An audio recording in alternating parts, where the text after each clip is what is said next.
کی پردہ نشین خواتین امت، السلام علیکم ورحمۃ اللہ وبرکاتہ۔ وعلیکم السلام۔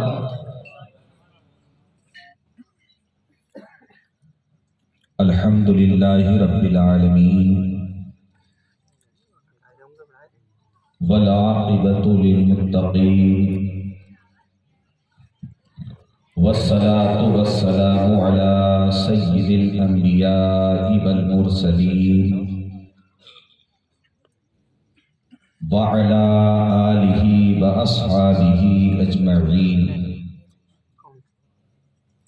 اما بعد فاعوذ باللہ من الشیطان الرجیم، بسم اللہ الرحمن الرحیم۔ ومن يطع الله ورسوله فقد فاز فوزا عظيما۔ صدق اللہ مولانا العظیم وصدق رسولہ النبی الامین الکریم، ونحن على ذلك لمن الشاہدین والشاکرین، والحمد للہ رب العالمین۔ بارگاہ رسالت مآب صلی اللہ علیہ وسلم میں ہدیہ درود و سلام پیش کریں، پڑھیں بآباد بلند اللہم صلی علی سیدنا و مولانا محمد وعلی آل سیدنا و مولانا محمد وبارک وسلم، صلی علیہ صلاۃ و سلام علیک یا رسول اللہ، صلی اللہ تعالی علیہ وآلہ وبارک وسلم۔ بڑے خوش نصیب ہیں آپ سبھی حضرات، آج رات کی تاریکی میں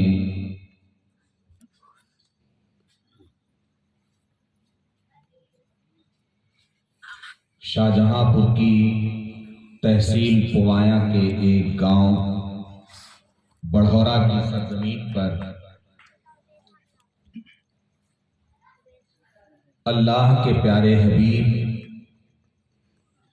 رحمت عالم نور مجسم صلی اللہ علیہ وسلم کی محبت میں ان کے سچے امتی دیوانے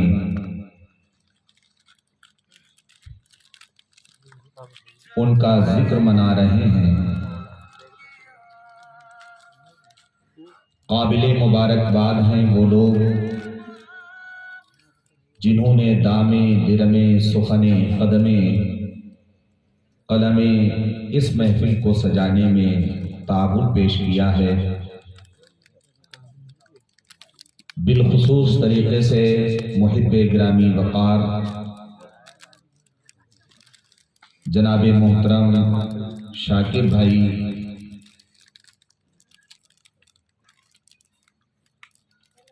عزیز مکرم حضرت حافظ و قاری اطہر رضا صاحب،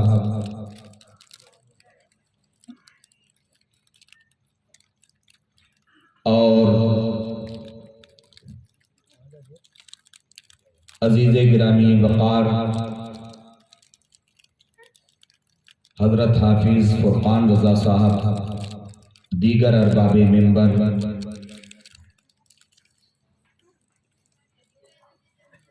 ان سب کی دعوت پر میں آج پہلی مرتبہ بحیثیت مقرر آپ کی بستی میں آیا۔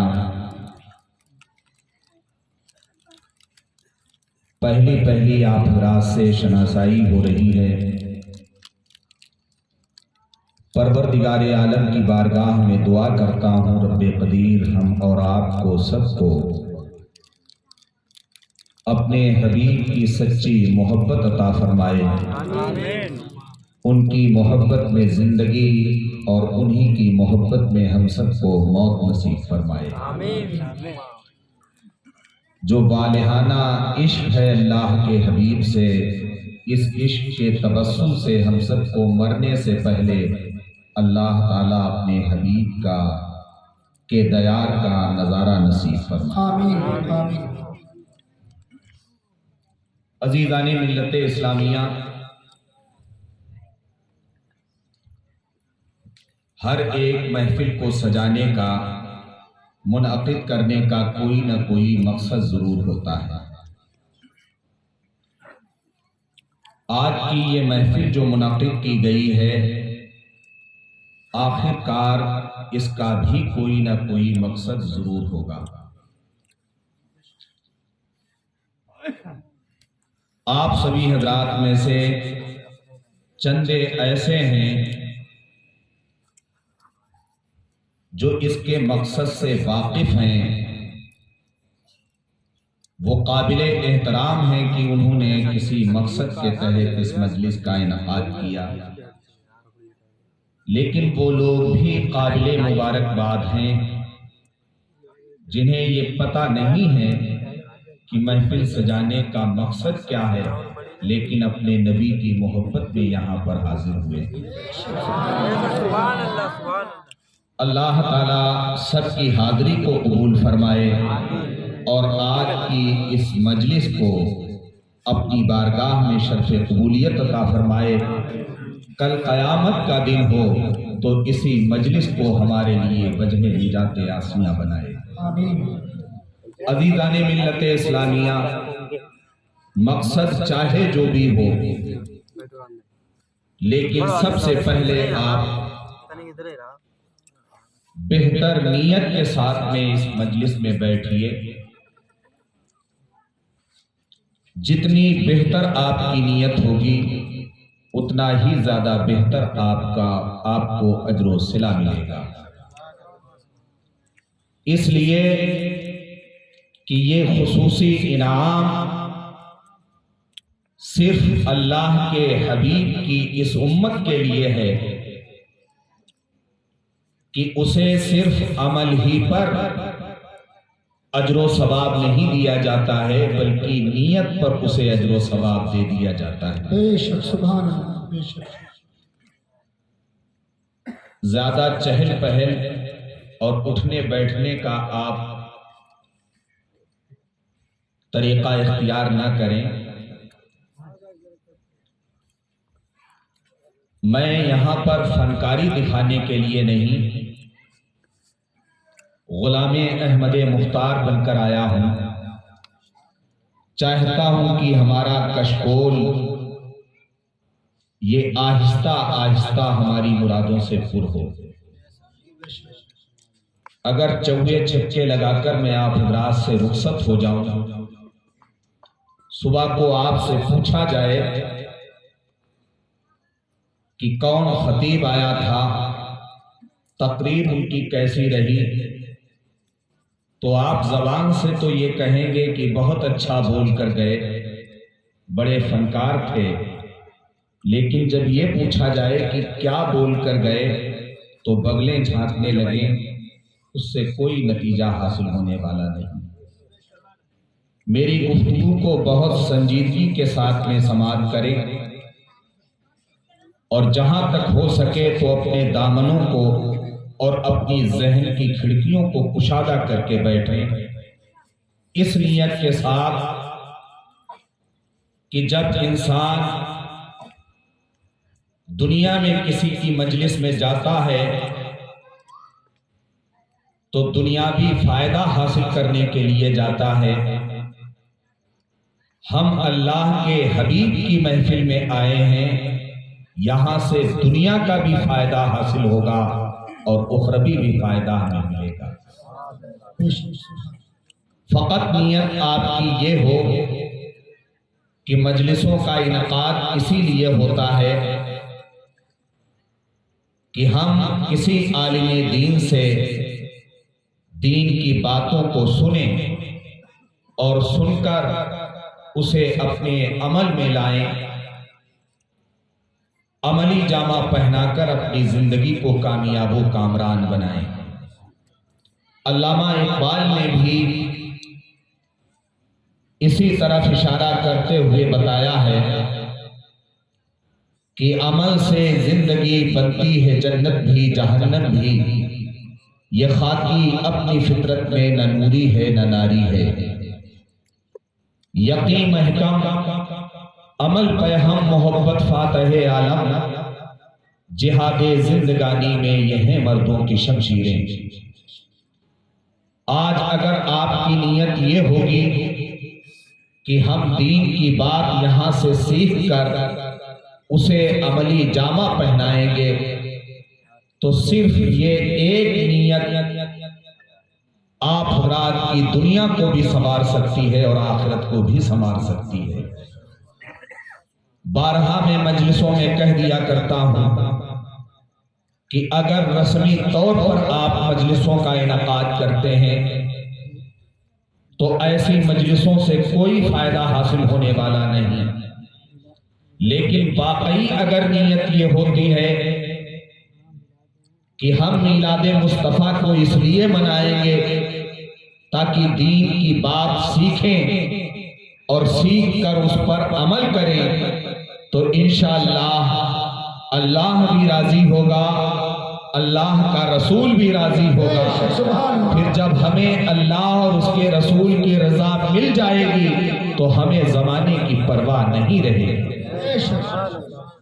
نیت کا کتنا اہم کردار ہوتا ہے، اسی لیے تو قرآن پاک کے بعد میں سب سے معتبر اور سب سے صحیح کتاب بخاری شریف کی ابتدا ہوتی ہے تو اس حدیث پاک سے ابتدا کی جاتی ہے جس میں نیت کے بارے میں بتلایا گیا ہے۔ اللہ کے پیارے حبیب ارشاد فرماتے ہیں، الاعمال بالنیات انما الاعمال بالنیات، عمل کا دار و مدار نیت کے اوپر ہے۔ عزیزان ملت اسلامیہ، اگر کسی بات کو میں آپ رات کو سمجھاؤں تو آپ یہ سمجھ لیں آپ کی بستی میں پڑوس میں مسجد ہے، مسجد کے ایک سائڈ میں ایک گلی ہے، اس گلی کے پاس کوئی ایک بندہ جا کر ایک کھوٹے کو گاڑ دے اور کھوٹا گاڑتے وقت اس کی نیت یہ ہو سکتا ہے کہ کوئی مسافر اپنے جانوروں کے ساتھ میں گزرے، وہ یہاں پر اپنے جانوروں کو باندھ دے اور نماز کو ادا کر لے تو اللہ تعالیٰ اس کی اسی نیت کے اوپر اسے ثواب عطا فرمائے گا۔ لیکن اگر کھوٹا گاڑتے وقت اس کی نیت یہ ہوئی کہ مسجد سے نمازی نکلیں گے یا مسجد میں نماز پڑھنے کے لیے نمازی آئیں گے، ان کے ٹھوکر لگے گی، وہ گریں گے، ان کے چوٹ لگے گی، تو اسی کھوٹا گاڑنے کے اوپر اس پر گناہ پڑے گا، وہ عذاب میں مبتلا ہوگا۔ عمل ایک ہے، نیت بدل گئی تو اجر بھی بدل گیا۔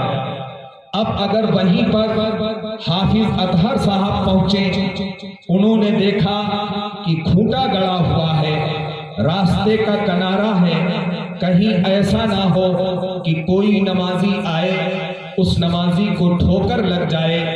انہوں نے اس کھوٹے کو اکھاڑا اور اکھاڑ کر پھینک دیا، تو میرے دوستو اس کھوٹے کو اکھاڑنے پر انہیں اجر و ثواب ملے گا، اس لیے کہ کتنی بہتر نیت تھی، کہیں کسی نمازی کو ٹھوکر نہ لگ جائے۔ ٹھوکر سے بچانے کے لیے انہوں نے کھوٹے کو اکھاڑا اور پھینک دیا، اللہ نے انہیں اجر و ثواب عطا کیا۔ لیکن وہیں پر اگر کوئی پہنچے، کھوٹے کو گڑا ہوا دیکھے اور وہ کھوٹے کو اکھاڑ کر پھینکے، لیکن نیت اس کی بدلی ہوئی ہو، وہ یہ کھوٹا اکھاڑتے وقت نیت کرے کہیں ایسا نہ ہو کہ کوئی مسافر آئے اور اپنے جانوروں کو باندھ کر نماز پڑھنے کے لیے چلا جائے، اس لیے میں کھوٹے کو اکھاڑ کر پھینک دیتا ہوں کہ جب اس کے جانور کے باندھنے کا انتظام ہی نہیں ہوگا تو وہ نماز کیسے پڑھے گا، تو اسی پر اسے عذاب پڑے گا، گرفتار بلا و مصیبت ہوگا۔ تو پتہ یہ چلتا ہے عمل ایک ہوتا ہے، لیکن نیت جیسے ہی بدلتی چلی جاتی ہے اس کا اجر و ثواب بھی بدلتا چلا جاتا ہے۔ اسی ایک عمل کے اوپر نیت نیت اگر آپ کی بدلتی چلی گئی تو اجر بھی اسی اعتبار سے بدلتا چلا جائے گا۔ میلاد مصطفیٰ میں اگر آپ اس نیت کے ساتھ میں آئے ہیں کہ دین کی بات ہم حاصل کریں گے، اس پر عمل کریں گے، اپنی دنیا کو بہتر بنائیں گے، آخرت کو بہتر بنائیں گے، تو میں یہ کہتا ہوں کہ اس سے زیادہ کامیاب اور مراد کو پانے والا کوئی بندہ نہیں ہوگا۔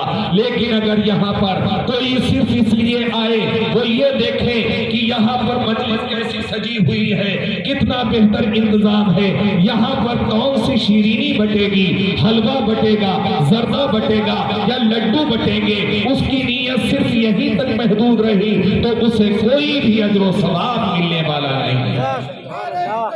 اللہ اکبر، یا رسول اللہ، زندہ باد، اللہ اکبر۔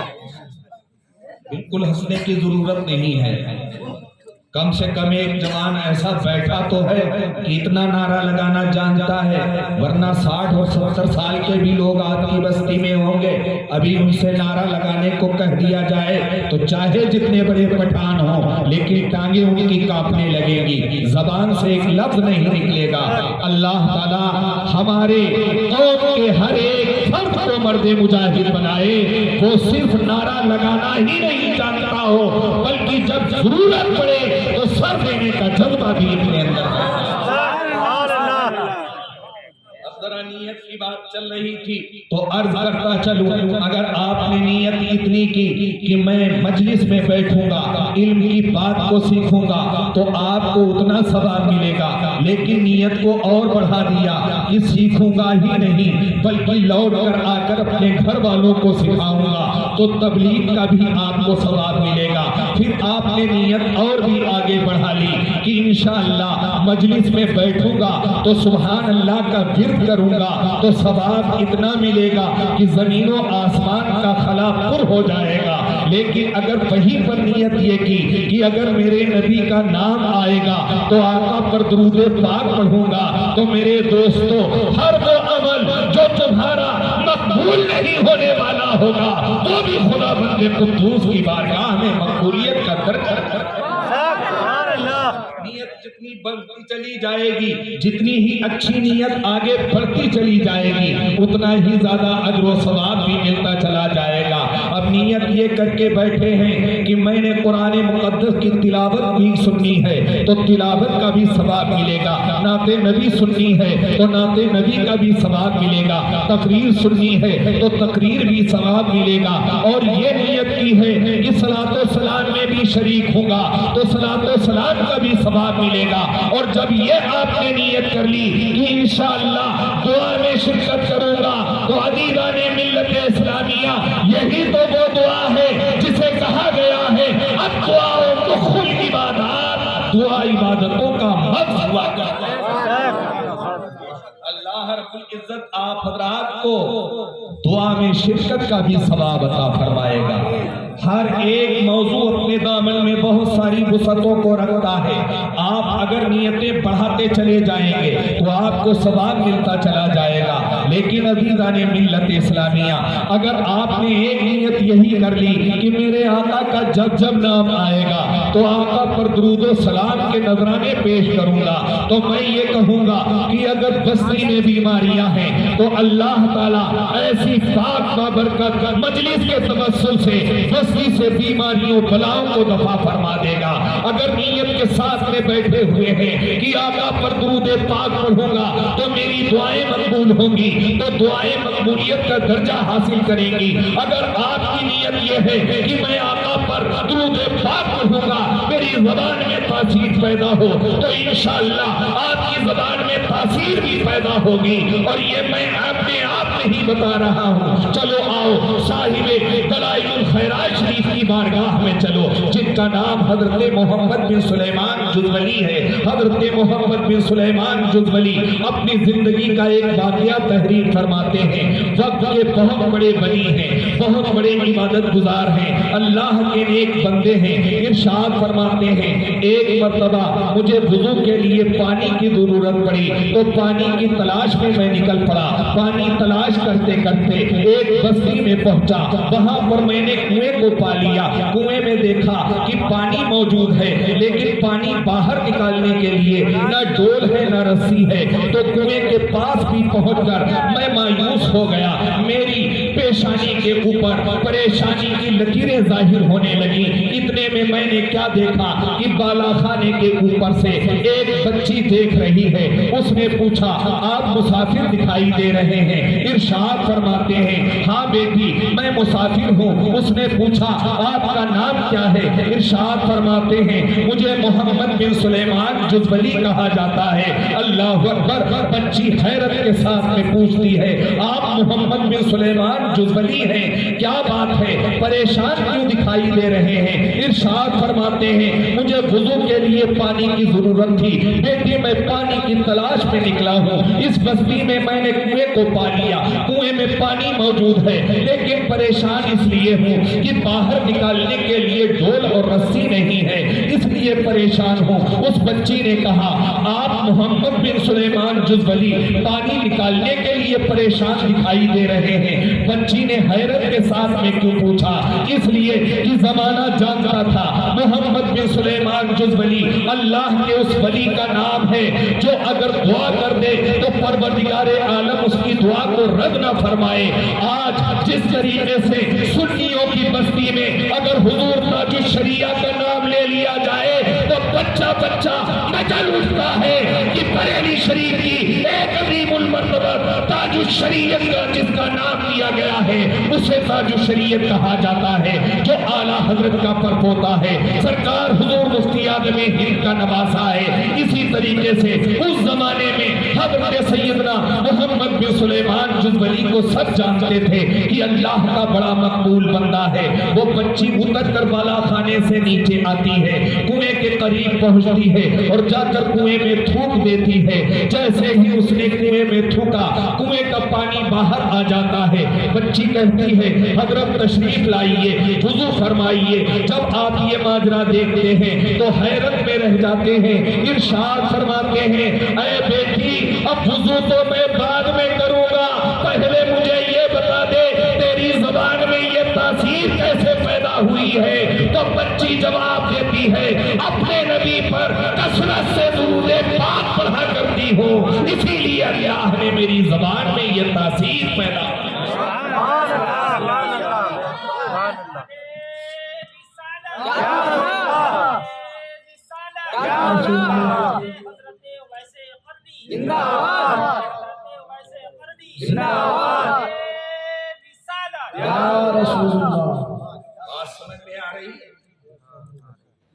حضرات ذرا توجہ چاہوں گا، ایک بچی جب اپنے نبی پر کثرت سے درود پاک پڑھے، اگر وہ کنویں میں تھوک دے تو کنویں کا پانی باہر آ جائے، میں یہ کہتا ہوں کہ سچا غلام رسول اگر اپنے آقا پر درود پاک پڑھنے کا ورد اختیار کر لے تو یہ دعوے کے ساتھ میں کہتا ہوں کہ پھر اس کے گھر میں کوئی بلا کوئی مصیبت کبھی آ نہیں سکتی ہے۔ اس لیے کہنے والے نے کہا ہے ہر درد کی دوا ہے صلی علی محمد، تعبیر ہر بلا ہے صلی علی محمد۔ شرط یہ ہے کہ ہمارا شکر یہ ہونا چاہیے کہ میں سو جاؤں یا مصطفیٰ کہتے کہتے کھلے آنکھ صلی علی کہتے، اور یہ بھی میرا دعویٰ ہے عزیزان ملت اسلامیہ، جو دنیا میں اپنے آقا صلی اللہ علیہ وسلم پر کثرت سے درود پاک پڑھنے والا ہوگا تو دنیا کی تو کوئی مصیبت اس کا کچھ بگاڑ ہی نہیں سکتی ہے، جہنم کی آگ بھی اس کے قریب نہیں آئے گی۔ جو پڑھے گا صاحب لولاک کے اوپر درود، آگ سے محفوظ اس کا تن بدن رہ جائے گا، آگ سے محفوظ اس کا تن بدن رہ جائے گا۔ تو عزیزان ملت اسلامیہ، یہاں پر عرض میں یہ کر رہا تھا کہ اگر آپ نے بہتر نیت کے ساتھ میں بیٹھے ہیں تو اتنا ہی زیادہ آپ کو اجر و ثواب ملتا چلا جائے گا، لیکن سب سے پہلی نیت ہماری تو یہی ہونا چاہیے کہ ہم دین کی بات سیکھیں گے، کی ہلاکت اور تباہی سے بچانے والی ہمیں ایک یہی راہ ہے۔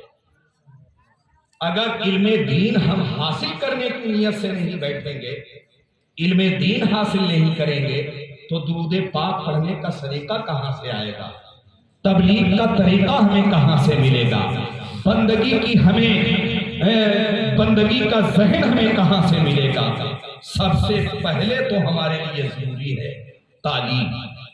اسی لیے میرے آقا صلی اللہ علیہ وسلم فرماتے ہیں طلب العلم فریضۃ علی کل مسلم، علم دین کا سیکھنا ہر مسلمان مرد عورت کے اوپر فرض۔ آپ نے خوبصورت مسجد بنا لی، لیکن اگر جب آپ کو نماز کی تعلیم ہی نہیں ہوگی تو اس مسجد کو آباد آپ کیسے کریں گے؟ پھر تعلیم کے اوپر میرے نبی نے تھوڑا بہت زور نہیں دیا ہے۔ حدیثیں آپ سنتے جاؤ تو طبیعت باغ باغ ہوتی چلی جائے گی، لیکن وہ لوگ ضرور اپنے آن میں کڑھنے لگیں گے جنہوں نے علم دین کو سیکھا نہیں۔ نبی کی حدیث پاک کو سنو، میرے آقا ارشاد فرماتے ہیں اطلب العلم ولو کان بالسین، علم کو تلاش کرو اگرچہ تمہیں چین جیسی دوری پر جانا پڑے۔ پھر نبی نے زندگی کے ہر فاصلے کو مٹا دیا ہے۔ ارشاد فرماتے ہیں اطلب العلم من المہد الی اللحد، علم کو تلاش کرو ماں کی گود سے لے کر قبر تک۔ میرے دوستو، جب تک تم علم کو حاصل نہیں کرو گے تو قرآن پڑھنا کیسے سیکھو گے؟ تم زکوٰۃ دینے کا طریقہ کہاں سے جانو گے؟ غریبوں کی داد رسی کرنا کیسے تمہیں معلوم ہوگا؟ یتیموں کے حقوق تمہیں کیسے معلوم ہوں گے؟ نبی پر درود پاک پڑھنے کا سلیقہ کہاں سے آئے گا؟